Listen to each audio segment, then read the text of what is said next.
it's about economically developing the creative industries in the Highlands and Islands. So I'm extremely biased. I'm going to say, of course you can be based in the Highlands and Islands and be successful. Yeah, I mean, the bottom line is that you probably have to go away at some point, but the idea is that you come back. So, and it wouldn't be a go away forever. It would be come back, you base here, you go away to make your contacts, and then you come back and you set up your business and you go, this is where I want to be, because that's about vision. And what I've had to offer is a certain amount of knowledge about tartan. I was going to say a certain missionary zeal about the global significance of tartan, and it's huge. So they've used me as a tartan ambassador frequently to speak to incoming buying groups from, let's say, Saks of Fifth Avenue, Brooks Brothers, Madison Avenue.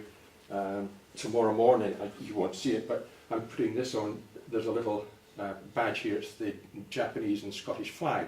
I'm going to rush back from here tomorrow morning to get back to my office for a Skype conference call with the largest store group in Japan, with branches throughout Asia, who are going to chat over the brief that they've given us to design a new tartan.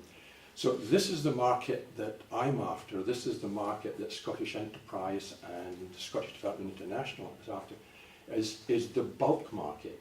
Well, I decided that I had reached a glass ceiling with my previous market. That, you know, the people work in, the markets operate in different ways. If you shop in Marks and Spencer's, then you know what price to expect your dress or your coat to be. If you shop in Burberry or Dior or you buy Paris Haute Couture, you know that you're going to spend £50,000 on your next piece. So whatever market you're in, that's the price that you're going to operate in. Now, I figured out that I really needed to get more money for my pieces, because it was no longer viable to be competing with the type of shops who were selling similar things, and I would say that I was over-providing for the market that I was in.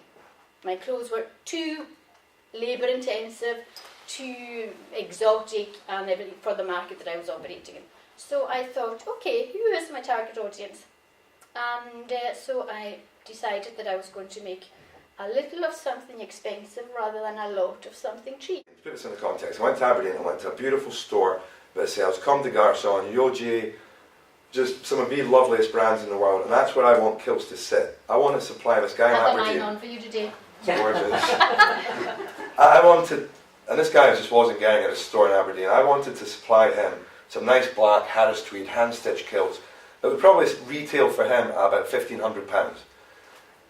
He was like, well, have you tried the kilt shops in town? I'm like, it's not where I want to sit. And eventually, you know, once I'm in stores, I'm in a beautiful store in Leeds and Barnsley called Pollyanna. Mm-hmm. You know Rita? Mm-hmm. So Rita's taking me on and she's selling a couple of kilts a year. So